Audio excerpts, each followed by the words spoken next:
नमस्कार बच्चों, जय हिंद। आज हम एस्किमो जनजाति के बारे में पढ़ेंगे। उसमें समाज व संस्कृति के बारे में हम इसमें अध्ययन करेंगे। हमने पहले 2 पॉइंट पढ़ लिए थे। पहला पॉइंट इस एस्किमो जनजाति के बारे में था, वो था इनका निवास क्षेत्र, और दूसरा जो पॉइंट था वो था इनके आर्थिक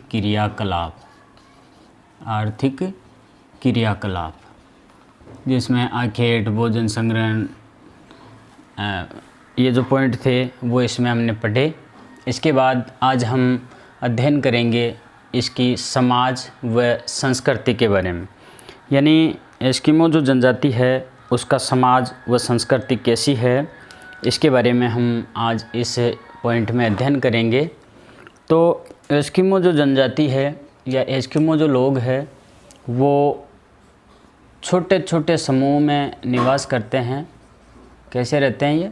छोटे छोटे समूहों में, यानी ये अपना जो निवास क्षेत्र है उस निवास क्षेत्र में छोटे छोटे समूह में अपने कुटुंब को लेकर वहाँ पर निवास करते हैं।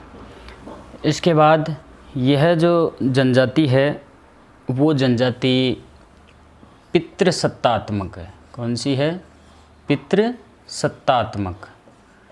इस जनजाति में जो सत्ता है वो पितृसत्तात्मक है। इसके बाद ये जो जनजाति है, इस जनजाति में जितने भी उत्सव मनाए जाते हैं, उत्सव वो मनाए जाते हैं ग्रीष्म काल में। क्यों?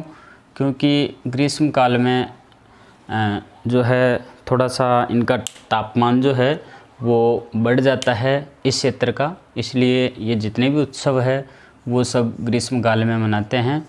इसके बाद इस जनजाति में जो है अंधविश्वास पाया जाता है। क्या पाया जाता है? अंधविश्वास।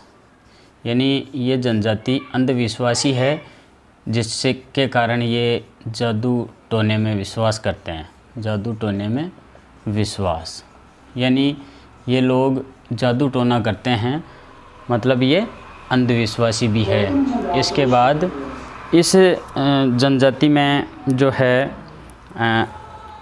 बूढ़े जो लोग हैं, बूढ़े लोग वो क्या करते हैं? आत्महत्या करते हैं। क्यों करते हैं? आत्महत्या कर लेते हैं। क्यों? क्योंकि बुजुर्ग जो लोग होते हैं वो अपने आप को परिवार पर बोझ समझते हैं, इसलिए वो आत्महत्या कर लेते हैं। एक और चीज़ है इस जनजाति में जो वो ये है कि रेंडियर जो जानवर है, रेंडियर जो जीव है, वो इनकी जो समाज है उसमें प्रतिष्ठा का प्रतीक है। प्रतिष्ठा का प्रतीक, यानी इनकी जो समाज है उस समाज में रेंडियर प्रतिष्ठा का प्रतीक है। और इसके बाद इस जनजाति की जो भाषा की बात करते हैं तो वो भाषा जो है वो है एल्यूट। कौन सी भाषा है? एल्यूट भाषा। तो ये कुछ विशेषताएं थी इनकी समाज और संस्कृति की। तो हम वापस चर्चा करते हैं कि ये लोग छोटे छोटे समूह में निवास करते हैं। इसके बाद इनका जो समाज है वो पितृसत्तात्मक है, सत्ता पिता से पुत्र, और इनके जो उत्सव है वो ग्रीष्म काल में मनाए जाते हैं। ये लोग अंधविश्वासी होते हैं, इसलिए जादू टोने में विश्वास करते हैं। बूढ़े जो लोग होते हैं वो आत्महत्या कर लेते हैं, क्योंकि भोजन के अभाव में ये अपने परिवार पर बोझ नहीं बनना चाहते हैं, इसलिए इनकी एक विशेष संस्कृति है या विशेष जो एक रीति रिवाज है वो ये है कि ये बूढ़े जो लोग होते हैं ये आत्महत्या कर लेते हैं। इसके बाद रेंडियर जो जीव होता है एक जानवर है जिसको ये पालते हैं। जितने ये जानवर जिस परिवार के पास होते हैं वो एक समाज में प्रतिष्ठित व्यक्ति के रूप में जाना जाता है। और अगला है भाषा। इन लोगों की भाषा कौन सी है? एल्यूट भाषा।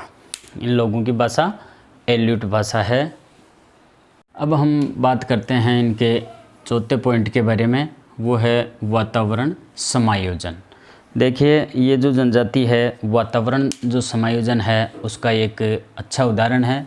यानी ये लोग कठोर जलवायु में निवास करने के बावजूद भी अपने जीवन को जी लेते हैं। यानी वातावरण के साथ इस प्रकार समायोजित होकर ये लोग अपने जीवन को व्यतीत करते हैं। जैसे शीत जो ऋतु होती है, उस शीत ऋतु में ये लोग कौन सा मकान बनाते हैं? इग्लू, जो बर्फ़ का बना होता है। हमने पिछली क्लासों में पढ़ा था, बर्फ़ का घर। यानी ये अपने आप को बचाने के लिए शीत ऋतु में कौन से घर बनाते हैं? इग्लू, जो किसके बने होते हैं? बर्फ़ के होते हैं।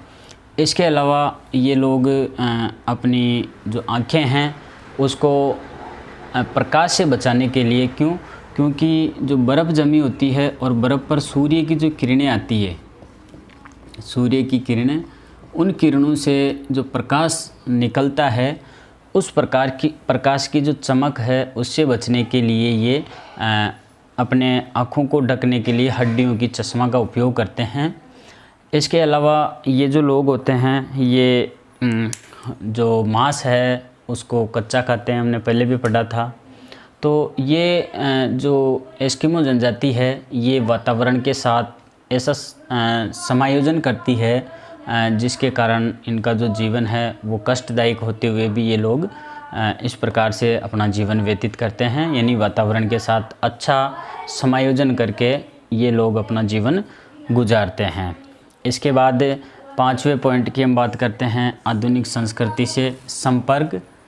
आधुनिक जो संस्कृति है उससे इन लोगों का जो संपर्क है वो 1960 के बाद बढ़ गया है, क्योंकि 1960 के पश्चात यूरोपीय और अमेरिकी जो लोग हैं उन लोगों ने इनके क्षेत्र पर प्रवेश करना प्रारंभ कर दिया, जिसके कारण इन लोगों का जो जीवन है वो थोड़ा सा आधुनिकता की ओर बढ़ गया है और आधुनिक जो संस्कृति है उसका प्रभाव इन लोगों के ऊपर पड़ने लग गया है।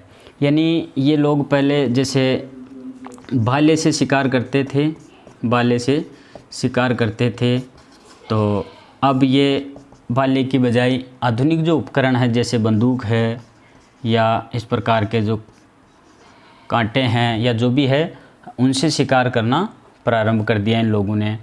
इसके अलावा ये जो लोग हैं इनमें नए नए जो आधुनिक उपकरण है वो इनके पास पहुंचने लगे हैं। इनकी जनसंख्या भी तीव्र गति से बढ़ रही है, जिससे अपनी जो प्रकृति है उस प्रकृति को भी नुकसान पहुंच रहा है। तो इस प्रकार ये जो जनजाति है ये जनजाति आधुनिक संस्कृति से संपर्क में आने के बाद इनके अंदर बहुत सारे परिवर्तन हुए हैं। और इसी के साथ धन्यवाद। जय हिंद।